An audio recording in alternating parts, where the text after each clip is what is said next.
Jeff Richard from Chaosium, and it's good to see you again, Jeff. It's great to see you. It's been actually several years, I think, since we actually have seen each other face to face. Yeah, it's been pre-pandemic the last time that we actually saw each other, and then it was only on Zoom since then. Exactly, but it's great to have you here at Gencon, and for everybody watching this, I lived in Berlin for the last 14 years. I only recently moved back to the States 2 years ago, back to Colorado.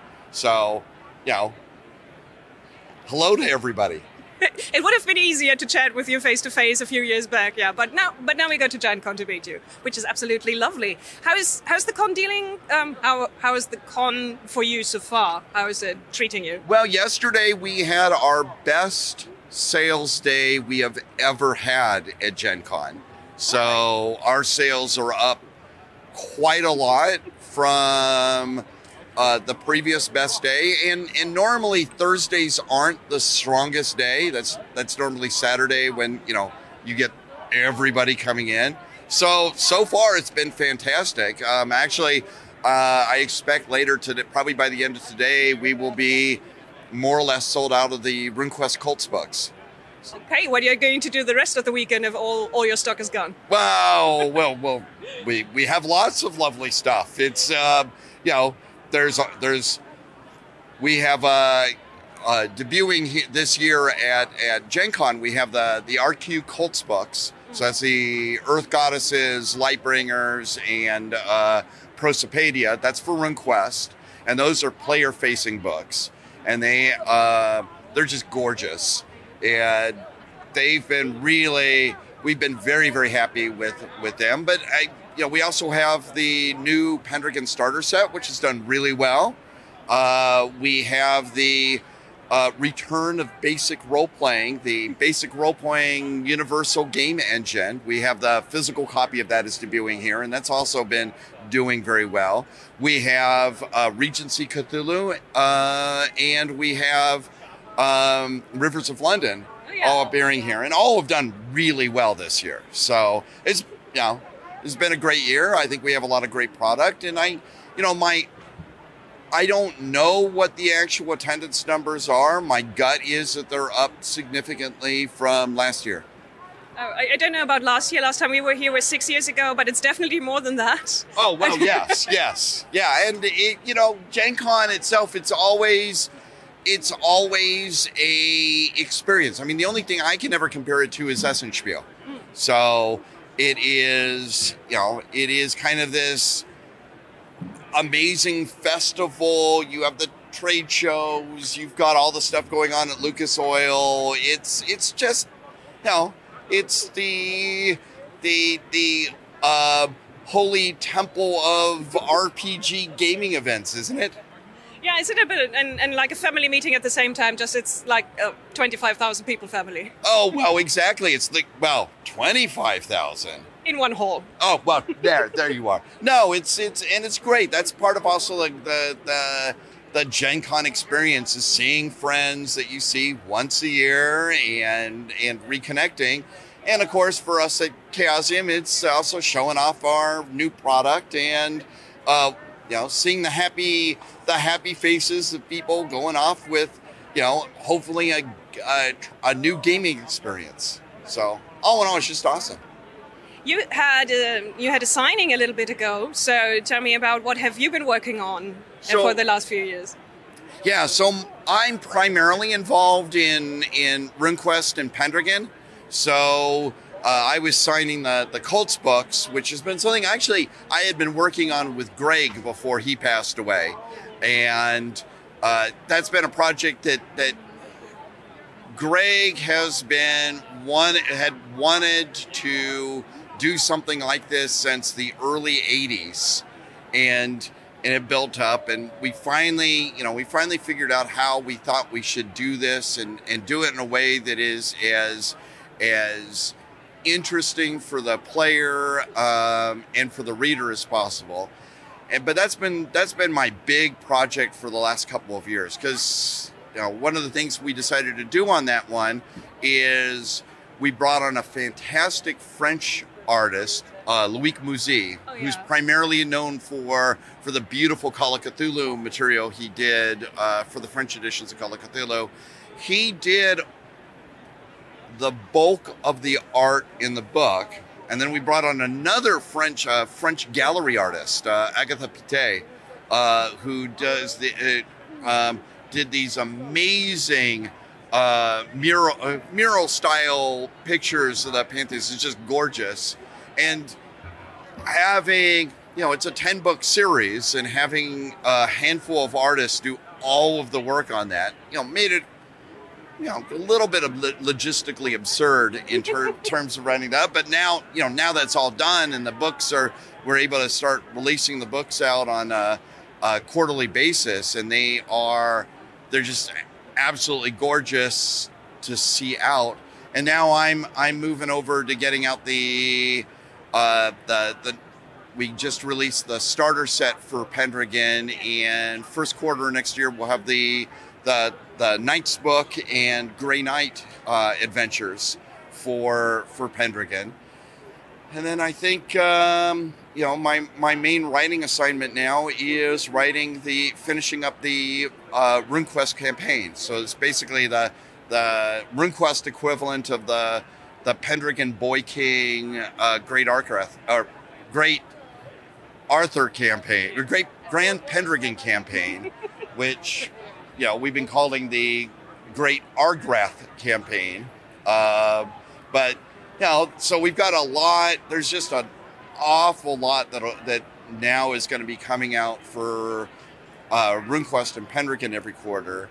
And then first quarter next year, we should also be releasing the new Arkham book for Call of Cthulhu. So this is the big source book and sandbox campaign set in Arkham, and it's also beautiful, absolutely beautiful. And we've also got coming out next year the 2 books for Cthulhu by Gaslight, which we're relaunching. So you're branching out into more different eras in Cthulhu right now. Yeah, well, Cthulhu, in my opinion, Call of Cthulhu is the single easiest entry point into gaming. Yeah. I love RuneQuest, I love Pendragon, but there is a certain amount of lore. There's kind of a little bit of a barrier that you have to know a little bit of lore. And same thing with Dungeons and Dragons. You have to learn about the setting. You have all these make-believe names, etc. But with Call of Cthulhu, because it's set in our world, it really is. I mean, we all kind of know what the 1920s were. We all kind of know what Victorian England was. So it's you don't have any barrier to entry in terms of lore, and as a result, you can take any real world setting, put a Cthulhu spin on it, and have a game. And I sometimes think it's even, for new players, it's even better the less they know about the Cthulhu mythos. One of the things I love is when a Cthulhu scenario doesn't use the mythos. I mean, one of my favorite ones of our books for Call of Cthulhu is the Berlin book. Yeah. Which is definitely Call of Cthulhu, but there really isn't. There's not a lot of the Lovecraftian mythos in it. There's cosmic horror in it, but it's its own thing. And definitely let's talk about Pendragon, because that's one of the big old games of Chaosium. Absolutely. And Pendragon is in my opinion, Pendragon is the most elegant game system in the RPG industry, period. Period.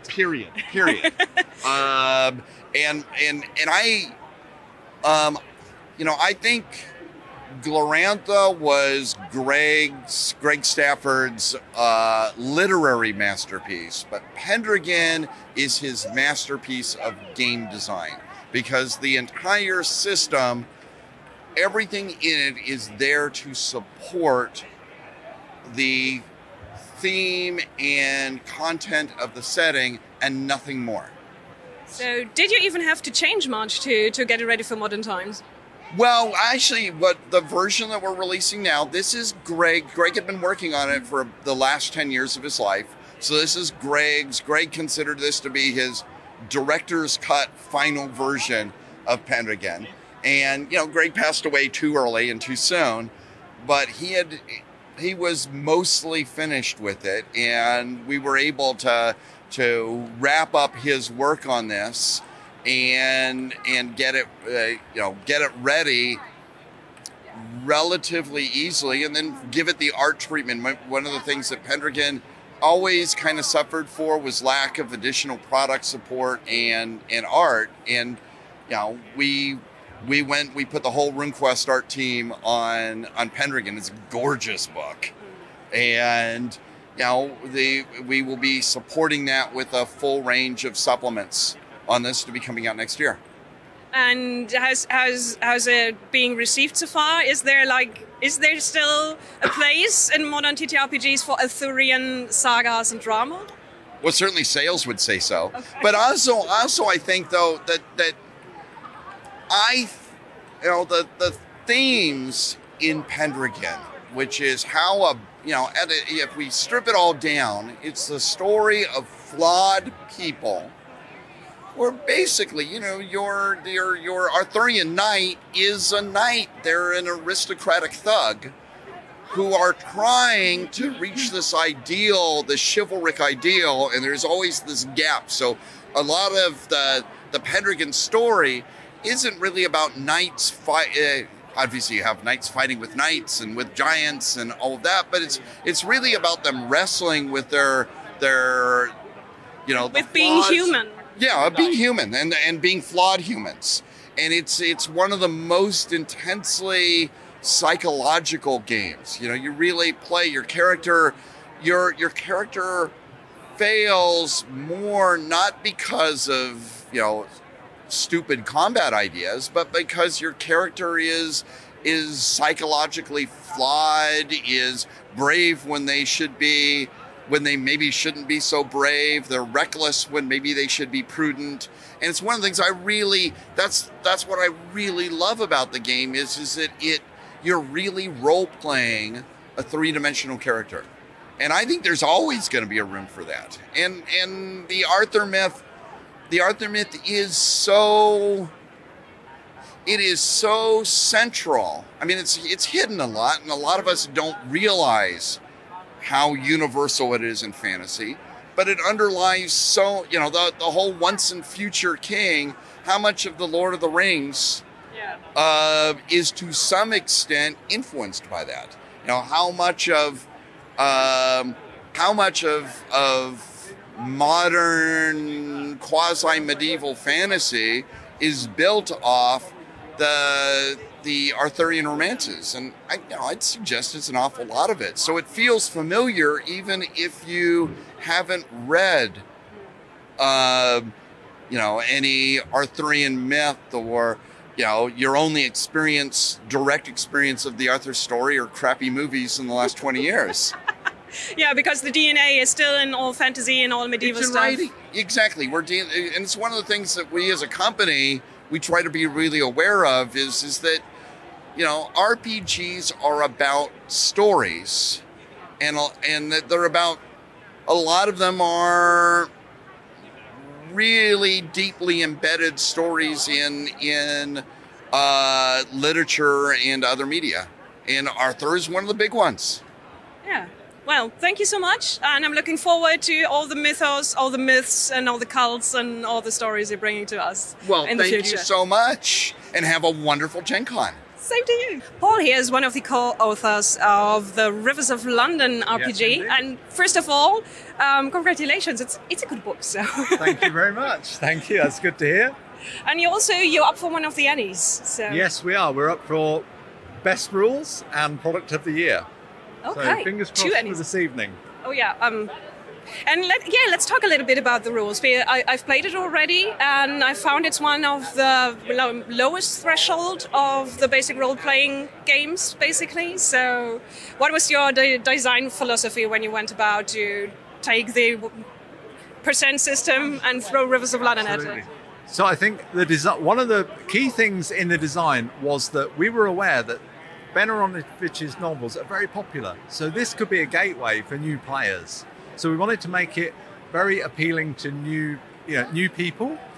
So we took the 7th edition Call of Cthulhu. That's what I did. I took the 7th edition Call of Cthulhu, which I worked on with Mike Mason, and stripped it back because I felt like you could run this game with Call of Cthulhu, but it's not really tailored to this game. And also, Call of Cthulhu is very much a horror game. There are some unpleasant things that happen in Rivers of London in the novels, right? But like some dark tone bits. But a lot of it is much lighter, and it's urban fantasy, not horror. So we wanted to tailor the rules to that. And also, looking at some of the combat scenes in the books, they resolve quite quickly. Yeah. So there's no hit points. There's just a few wound levels. So a combat is going to resolve quite quickly. And the spells, again, I was a big Ars Magica player, and that's a game from back in the day, and it had quite a complicated spell system. And when I was reading Rivers, I was like, does the author of this book played Ars Magica? And then I meet Ben, and he has. But we didn't want to make it that complicated. Again, we wanted to make it nice and simple and easy to use. And in fact, there's a passage in here, I think it says, Ben says, or something like that. And Ben says, this is what he wrote, is to say that, the magic system, he likes it, and it works nicely. And if we'd made it as complicated as he made it in the books, it wouldn't be much fun to play. So we've kind of made it a playable version. That's what I hope people find. Yeah, and it feels like there's a depth of research in there. So actually, I learned things about London, not just in the urban fantasy part but like things like if you play a cab driver, that you have the knowledge that you know around the city. How much work went into that, or which people were you working with for that? There's a number of authors who worked on this book. I mean, Lynn Hardy headed it up, and there's a whole team of writers whose names I'm not going to try and reel off the top of my head because I'm bound to miss some people out. But different people worked on different sections. So some people worked on the background. Some people worked on I worked on the rules, and some people worked on the scenarios and so on. So the whole team came together. But yeah, inevitably you've got to present London, and clearly Ben does a lot of research when he's writing the novels, right? So there's a lot of work that goes into those. And some of that is drawn from the novels, but equally, as a group, we were having to do some of that research too. And also, it's worth saying that Ben was along for the ride when we were making the book, because having a gaming background, he knows about gaming. So. And he was a fan of lots of Chaosium games. Well, Lynn Hardy, the line editor of the Rivers of London. She was the one that approached Ben and said, could we do a game? And he's like, where are you from? And she's like, well, I'm from Chaosium. I work on Call of Cthulhu. And he's like, I like BRP. So he has wanted someone to do a game of his books, and he's a fan of BRP.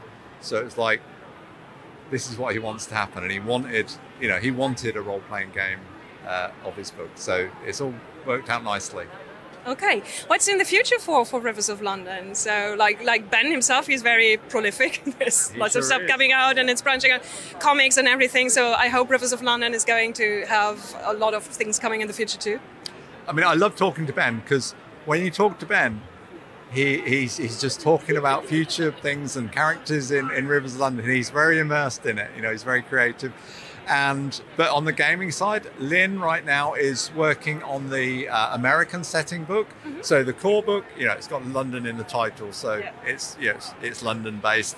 But we do give advice for other settings. If you lived in Paris, for example, or Berlin, you could take this, and you'd have to do some work, but you could have an equivalent of the Folly in your town. So Lynn's working on a USA setting. And then subsequent to that, down the line, not sure, but there's bound to be like adventures and scenarios coming out to support the game. Okay, I'm very much looking forward to that. There's a short adventure in there, and I realized I think every group is going to need a little yappy dog. So it's kind of a cornerstone.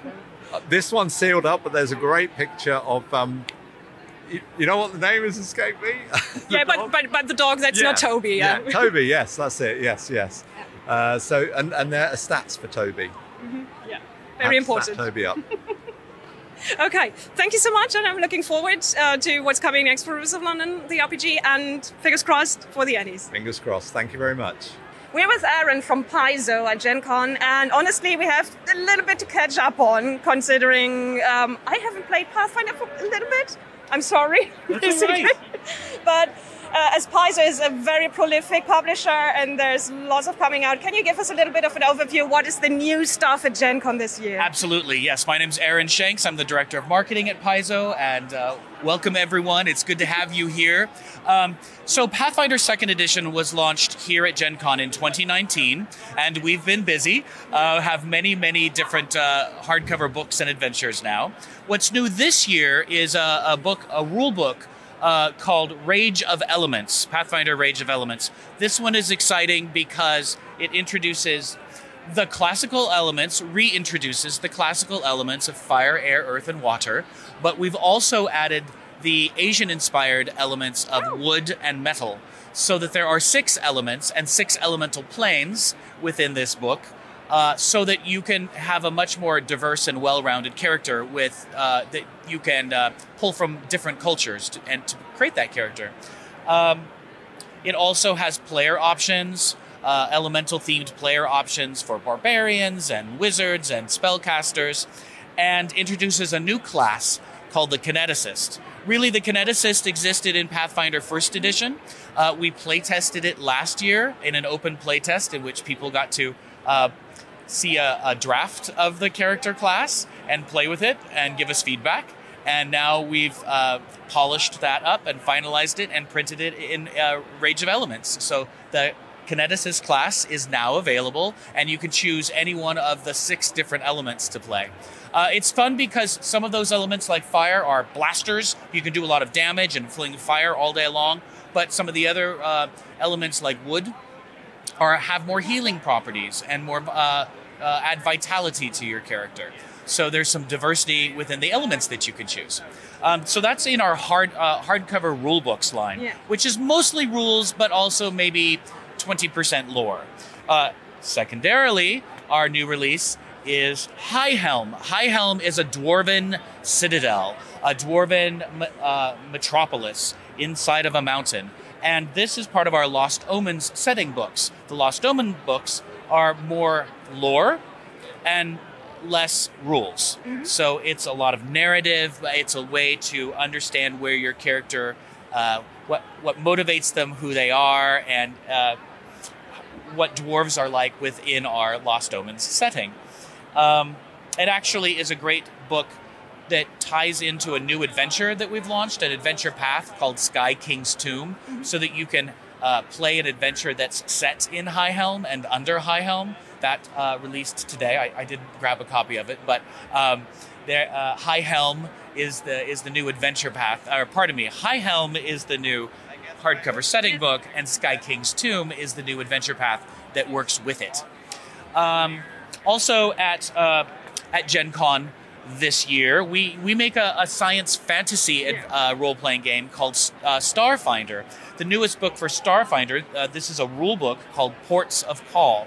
I think the best way to explain Ports of Call is that we had what we call a mega or a meta event last year called the Drift Crisis, in which our version of hyperspace crashed and failed and sent starships scattered all over the galaxy and all over the planes of existence. And our players and our adventurers have spent the last year trying to fix that in adventures. And now they've fixed it, according to canon. Everything, the hyperspace, the drift is repaired. And Ports of Call, I should say, in the new normal... That's the new status quo. The new status quo, there are drift lanes, there are highways of hyperspace highways.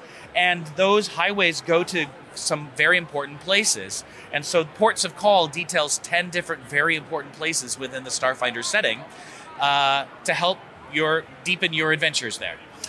So that is our newest Starfinder hardcover.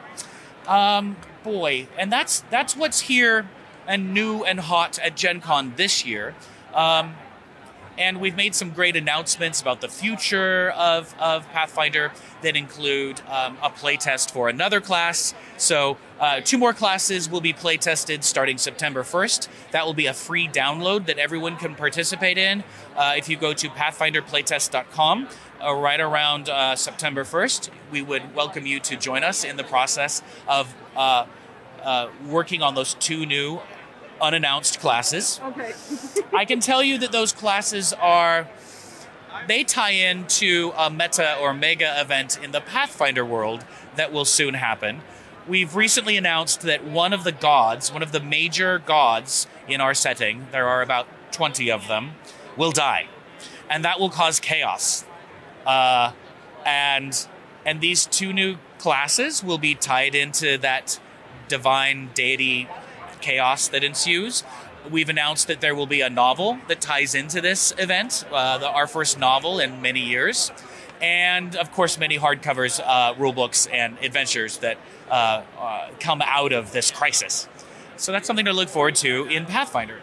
So these meta events that are kind of literally world changing, are those going to happen like in is it going to be a regular thing, or is it we have one for Starfinder, we have one for Pathfinder, in the next 5 years you're safe?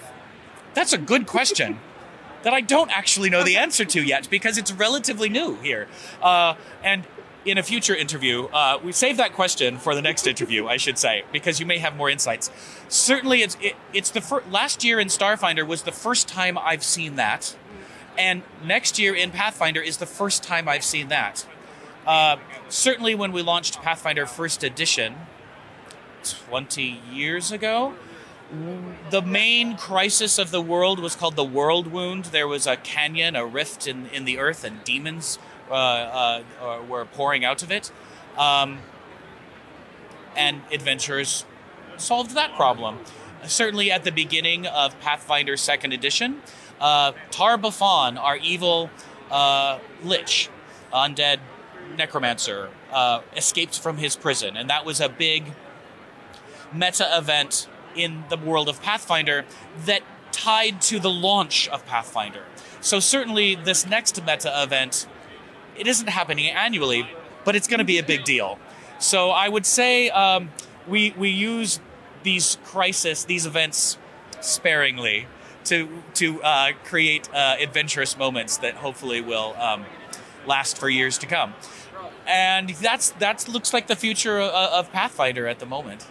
And how did the players take on these events, these cataclysms? So what was kind of the echo? Please give us more, or oh my gosh, I have to reorient myself.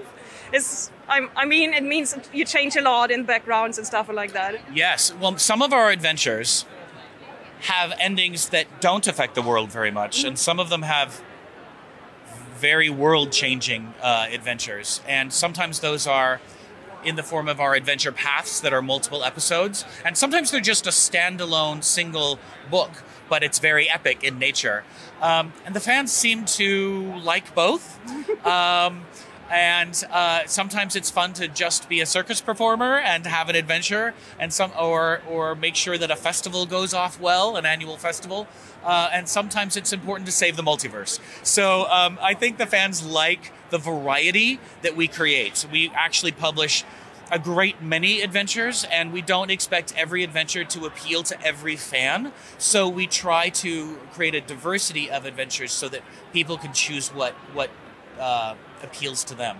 The other thing that I wanted to add was the new Pathfinder Remaster program. You may have heard that we're moving away from the open gaming license that we've used to publish our books for many years and created a new license called the Orc license. Yeah. And so we are republishing our entry-level books. We're remastering them and remixing them. It's much of the same content in a new, more appealing format, but we've also pulled out any intellectual property that might belong to another company that we used to use with permission, but now we're just separating more distinct clarity and making sure that the content in our books are all our own. So the remastered books come out in November. There's a player core and a GM core in November that will be new hardcovers, and that will be the new wonderful way for people to get started playing Pathfinder 2nd Edition. And also then everything that you have in your license then it's easier for people to kind of keep an overview what they can use if they work on homebrew stuff and whatnot. Yes, so the old books that we've published are still fine. Everything is backwards compatible. You can use the old content if you want to, or you can use the new content that we come up with. You'll have some choices to make, but they're both good choices. But everything that we do going forward, as soon as we can, we'll start to use the Orc license. And that might take a good year to fully implement. For instance, we need to create the new rulebooks before we can create adventures based on those rulebooks. So that will take a little time to implement the new license in its entirety throughout all of our products, about a year. But that's something people can look forward to. Okay, then might tie into my last question for you, because in Germany, Pathfinder kind of has like this air of, this is a game that is maybe a little rules heavy, so rather crunchy and focused on really tactical fights. And we've seen with the rise of streaming, people are stepping a little bit away from that. And other games that are more narrative driven and are less crunchy sometimes do better in that arena. So I'm wondering, is there any plan for you to reach out to those players who like their games a little less rule heavy but would love to play in your worlds? Well, I have some thoughts about that. First is, of course, that Pathfinder 2nd Edition was redesigned to be more streamlined and light than Pathfinder 1st Edition. So if you haven't looked at Pathfinder 2nd Edition, we encourage you to do so.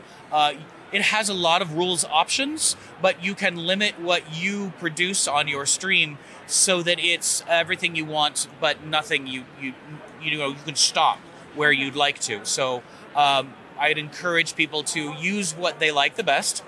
And it's designed to learn quickly but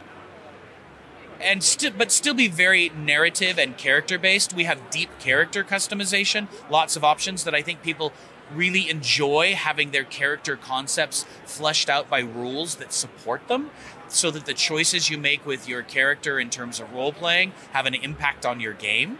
I think there's an appeal there.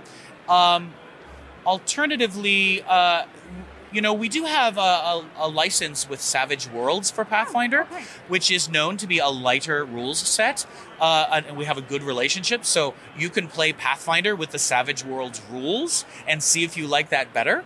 Really, we just encourage people to make the game their own. Play it the way they want to play it, and have fun with it. Change the rules if they want, and I'd also like to think that the rules that we offer the GM are very supportive of the game master. They don't have to make things up. The rules are there. After you learn a few basics, you've got it down. And I think you might find that GM burnout is less likely with Pathfinder than you might think, because the rules are so very supportive of telling the story. So don't just think about the players, think about your GM as well. That's my message. Okay. There's people in the background who are listening to the interview who are nodding very vicariously. Thank you so much. Thank you for having me, and welcome to Gencon. This is Thurston, and he's the managing creative director for Starfinder. And it's weird. Last time I was at Gencon was 6 years ago when Starfinder was launched, and everything was kind of just flying off the shelves. And now you just announced Starfinder 2. So yes. Starfinder being reborn. When? How? Why? What? Where? Okay. So yeah, we're at the point now where we're wanting to really look into a new edition, and it takes a while to make a new game, right? It takes a while to do anything. So we wanted to announce it here with the idea of a playtest next summer. So we'll be releasing a playtest rulebook next summer. And then the goal is to release the whole new edition of the game the following summer, so 2025. For us, that's really important because it gives people, time to, get ready for the new edition. Average life of a campaign, sometimes like a year, 2 years. So it gives people that time to play. So our plan is to release that playtest rulebook, which is then going to let people, get a sense of the game, give us feedback on the game. We can iterate on that feedback, and then we'll have that full release in 2025, just like you experienced when you were here 6 years ago and all those books are flying off the shelves. That's the hope. And so it's really exciting for us to have announced it, but also we just didn't want to be like, oh, there's a game coming in 2 years. So we also came out with a field test, which is sort of our behind-the-scenes developer alpha internal, this is what we've been working on.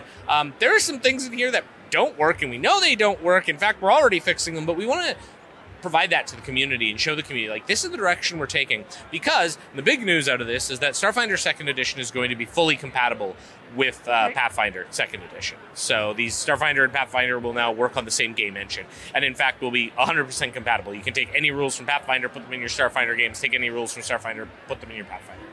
Okay, so Starfinder kind of paved the way for Pathfinder 2nd Edition, so you're just aligning both? So the remaster project for Pathfinder gave us this unique opportunity. In a lot of ways, Paizo, victim of its own success, right?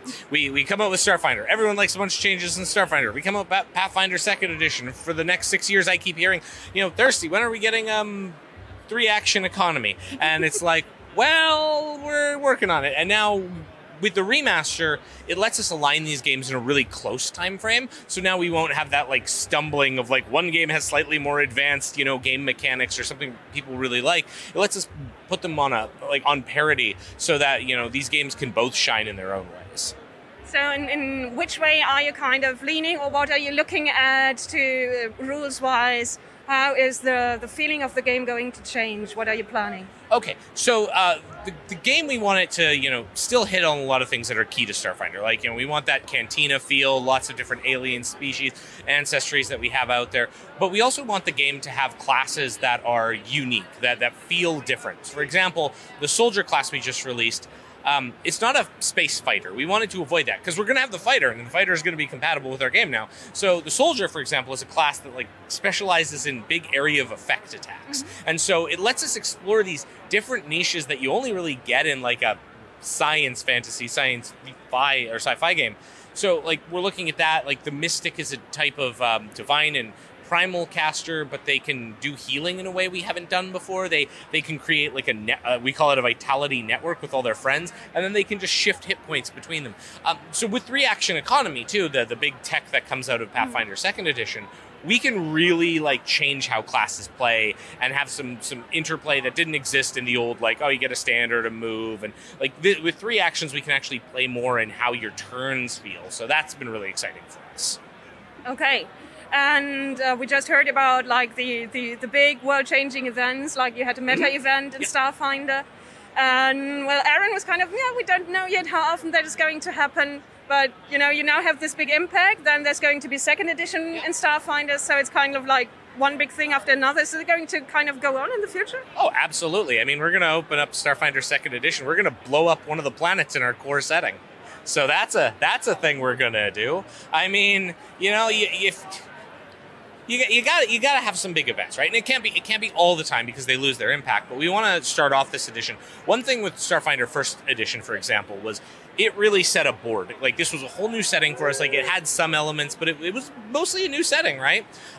So we had all these pieces, and we kept adding pieces to the board, and we had this stacked pile of Legos that's our setting. And with 2nd edition, we want to take that big pile and start adding a lot of depth to it, really exploring some of these things. And then, having those big events and having these touchstone villains, that's something we're really keen on establishing more in this edition is big cornerstone villains. These are the threat areas and why you want to go there. Give people places to adventure because that's what the game's all about. Okay, and you talked about the cantina feelings. The Starfighter 1 had this huge roster of colorful alien creatures and things like that. Are we getting even more? And most importantly, are Skittermanders still in it? Oh, Skittermanders will definitely be in the game. They may not be a core ancestry, but we are changing up our core ancestries. A good example of that was we previewed the art for the new iconic Solarian. Mm-hmm. They're a Patra, so sort of a feline species character. They were originally released in Alien Archive 2.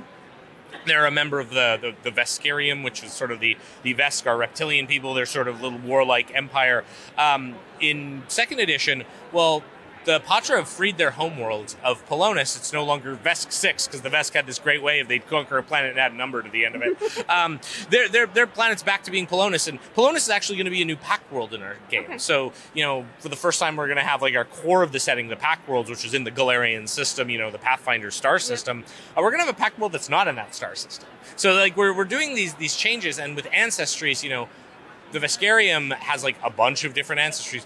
This gives us the opportunity. And one thing that we're really keen on is we can just put a lot of ancestries in almost every book we do because it's so important to the setting. Yeah. So it completely turns into a living world. So we really have like a history that you keep on telling new stuff to, and then that's ambitious, and I'm really looking forward to it. So one thing about the Starfinder team right now, a big shout out to our senior developer Jenny Jarzabski. She's around walking around selling people on mech products today. She's a really big mech fan. Our developer Dustin Knight and our Starfinder Society developer Jessica Catalan and myself all have backgrounds from organized play. So, if you haven't yet, I certainly suggest, go up to the Sagamore Ballroom, see, people playing at hundreds of tables, right? Enjoying that gaming experience. But organized play is a worldwide living campaign. And so all of us came from that background, and it makes sense to include that in a setting. There's a lot of people out there who get worried, I buy the core rulebook and the information's invalid. But it's not. That information is still perfectly valid in the games you run. But a lot of people, they want to get invested in a brand. They don't just want, here's the brand as it exists, and we're going to just statically add everything. We want that brand to be evolving, so people have these moments of like Aaron was talking about, we're going to kill a god in Pathfinder. Well, whoa, that changes things up. With us, we're blowing up a planet. Well, what does that mean? These people who get invested, right? They're invested in your worlds. You want to give them rewards, and like I am as a GM, I love getting emotional reactions, whether sometimes angry, sometimes sad, sometimes really happy. You kind of want to get people emotionally invested in what you're doing. I always say that if people are really upset with something and they're posting online about it, well, that actually means they care about the thing anyways, right? So that's what we want to see with our setting. And sometimes you have to blow up a planet for that. But as long as it's not like Pathfinder and Starfinder one-upping each other. We killed a god. We killed a planet. We killed a whole species. We wiped out the universe. It's actually funny because those two events were kind of done separately from one another. The god-killing event was a different product. And then we were talking about Starfinder 2nd Edition, some of the big things we want to do. And then when we look at it, too, we're talking about years apart from these events. We get to talk about them now so we can set the stage. But the actual timing on it is, 2 years in an edition's life cycle can sometimes, as we'll find out with Starfinder, that can be a quarter of the edition, right? So doing something big every few years isn't a bad thing. Well, thank you so much. I'm looking forward to what's going to happen with the 2nd edition. Yes, and go to StarfinderPlaytest.com. That's where all the information is. We're going to be doing blogs. We're going to be posting, streams. We're really wanting to make this the most open playtest we've ever done for the new edition. So we're excited to have you join us.